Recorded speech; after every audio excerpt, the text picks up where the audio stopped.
Oh, Mary Jo, you're so delightful. Oh, hi. I didn't see you there. I was just reading through for like the 20th time my copy of the Mystery Science Theater 3000 Colossal Episode Guide.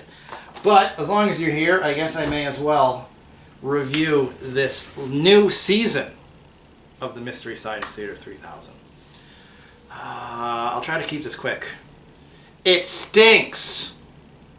No, I'm just kidding. It's really good. I like it a lot.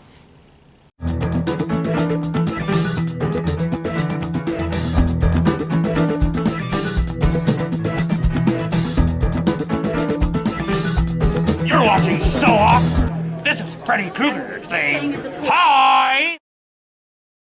But seriously, folks, I am a huge Mystery Science Theater 3000 fan. This is not a prop. This is actually the second version of this book that I've had to buy because the first one I read and reread so many times. It literally fell apart, and this one is pretty close to falling apart as it is. Partly because I love it so much, partly because it's cheap. Minnesota craftsmanship. I'm not even a fan, I'm a fanatic. I've seen every episode, all now 11 seasons. Some of the episodes I've watched multiple times, some of which I've probably watched hundreds of times. I'm recording this review in Minnesota, just a few miles from Eden Prairie, which is, I think, where they used to actually produce this show. I'm from Connecticut originally. I've lived in Minnesota for about 10 years. One of the reasons I moved out here, I had some family, and I used to visit, and I liked it, but also one of the reasons I came out here is because I love Mystery Science Theater, and I just wanted to be in the land that created it, that spawned it. I have met Frank at a convention in Minneapolis a couple years ago, and that was great. I haven't met anybody else. My sister once got me Mike Nelson's autograph. But anyway, you don't care. You don't care about my fandom. You don't care about what I think of the show. I just wanted to make it clear that I'm a fan, and I love it. I consider it sacred. And like most Misty fans, that is to say, fans of the Johnny Mathis song Misty, but that's a different video. Like most MST3K fans, when I heard that they were making more episodes, either as a reboot or a continuation, I thought, huh? That's a dumb idea. But then I heard Joel Hodgson was involved, and Joel was the mastermind and creative genius, as it were, behind the original. I think he captured lightning in a bottle, also not just with his idea, but with the crew that was assembled to produce his idea. So I think you can't give him sole credit for the greatness that is Mystery Science Theater, but you can give him credit for the idea and the concept, which is a guy and his robot buddies make fun of terrible movies. Although, to be fair, and I will reveal this, he went on to do what Cinematic Titanic, or whatever it's called. Mike and his buddies went on to do riff tracks, which are the same thing. They don't have robots, but it's just people riffing on bad movies.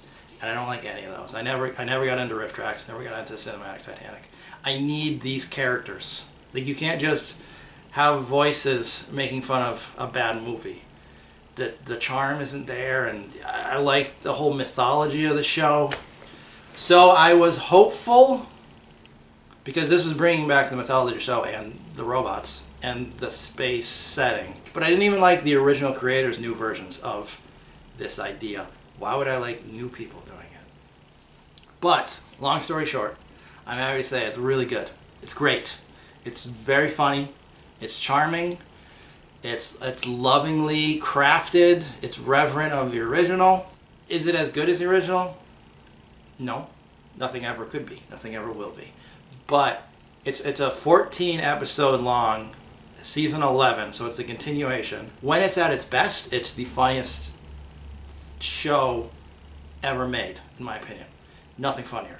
But at its worst, it's still pretty funny, but not everything is great. We're talking about 10 years worth of episodes. So we're comparing this new season to the best of a decade's worth of programming, which maybe isn't fair. But if you look at it as a whole, I think it holds up really well.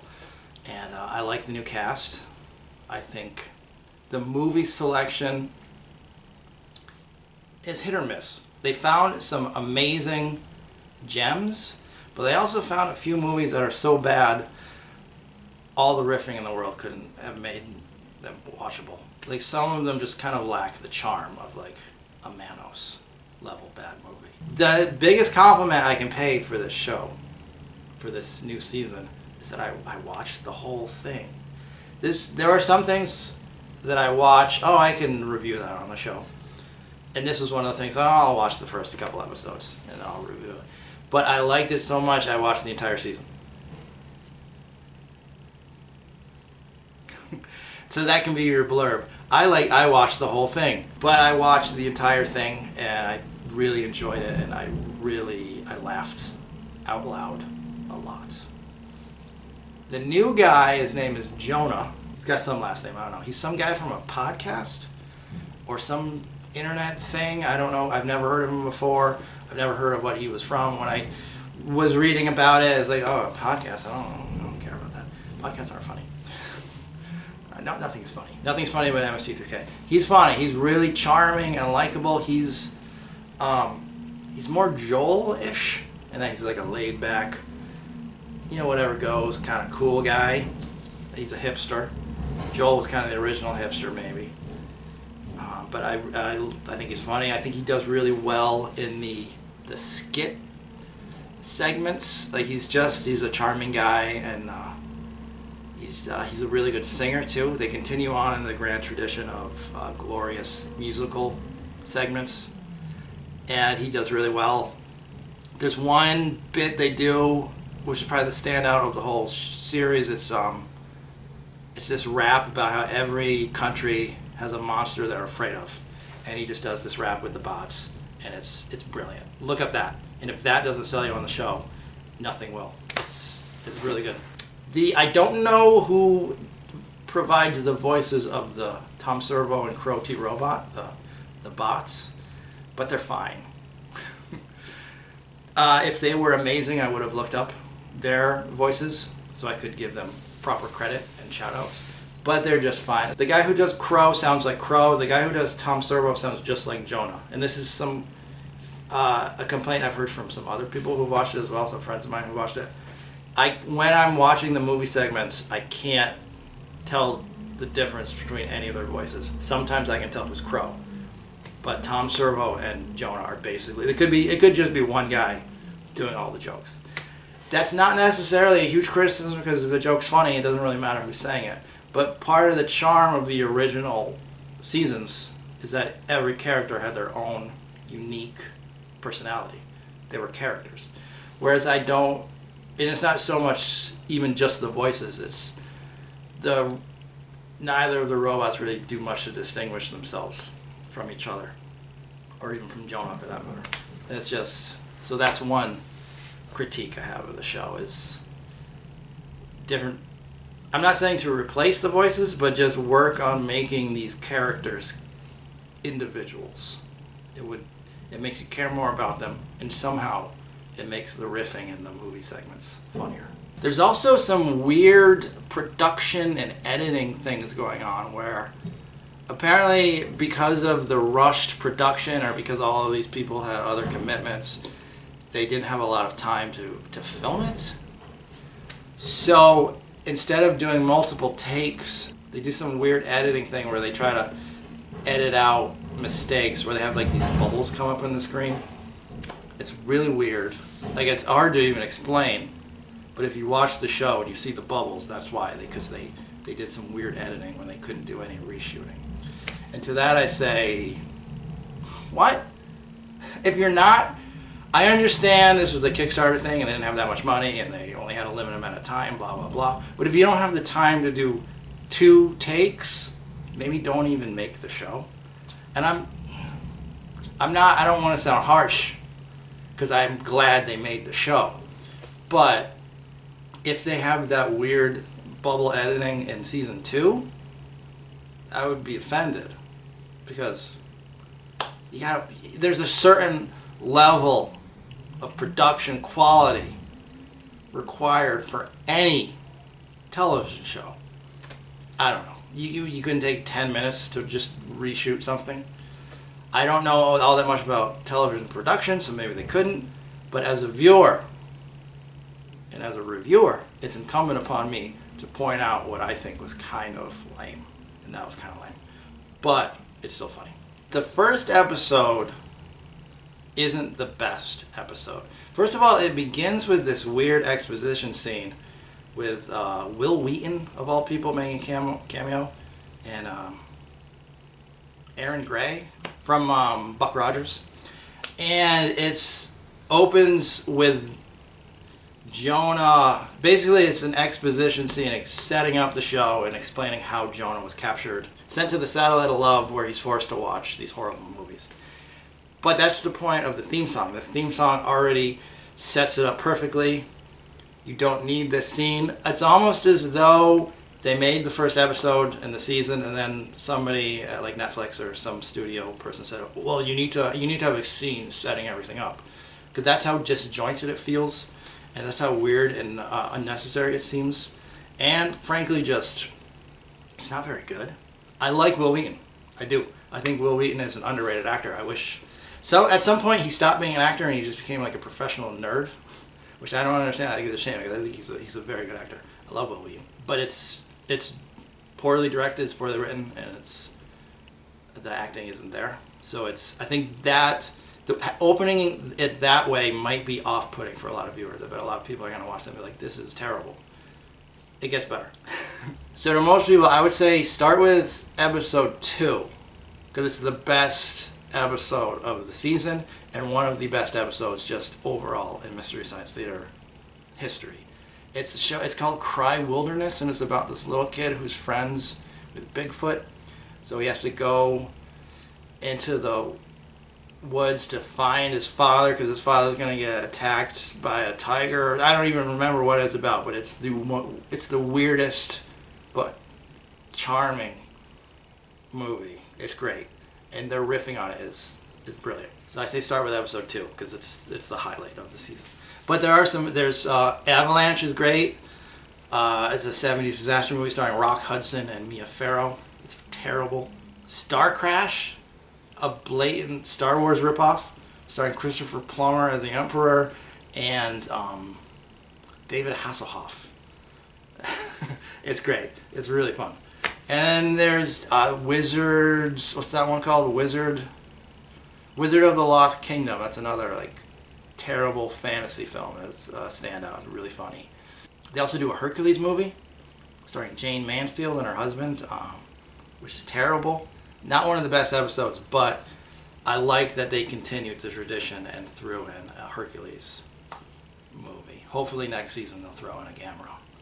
That would be perfect. The mad scientists are played by Felicia Day and Patton Oswalt, and they're fine.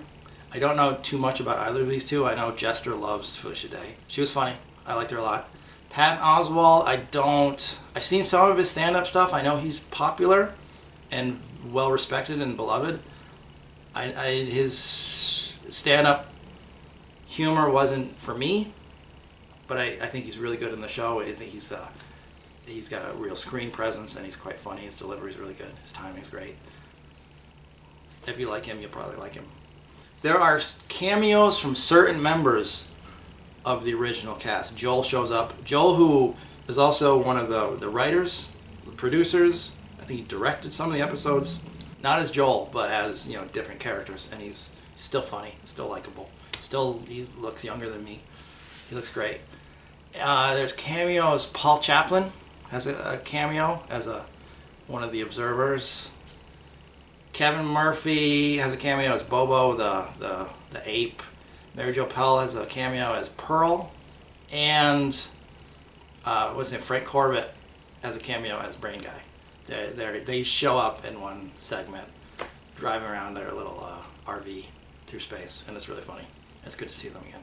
But that's it. That's all we have of the original. There's no Mike. There's no Trace. There's no Frank. Which is fine, but it would have been really fun to see them. But they're off doing their own thing.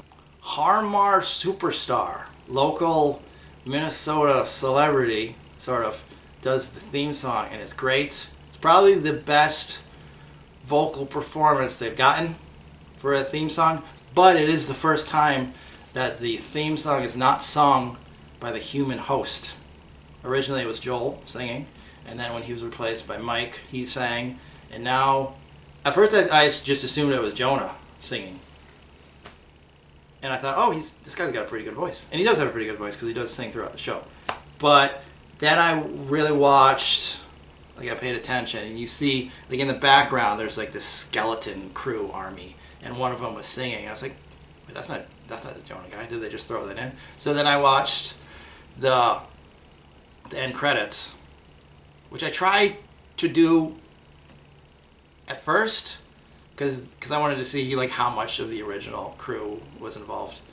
Not too many.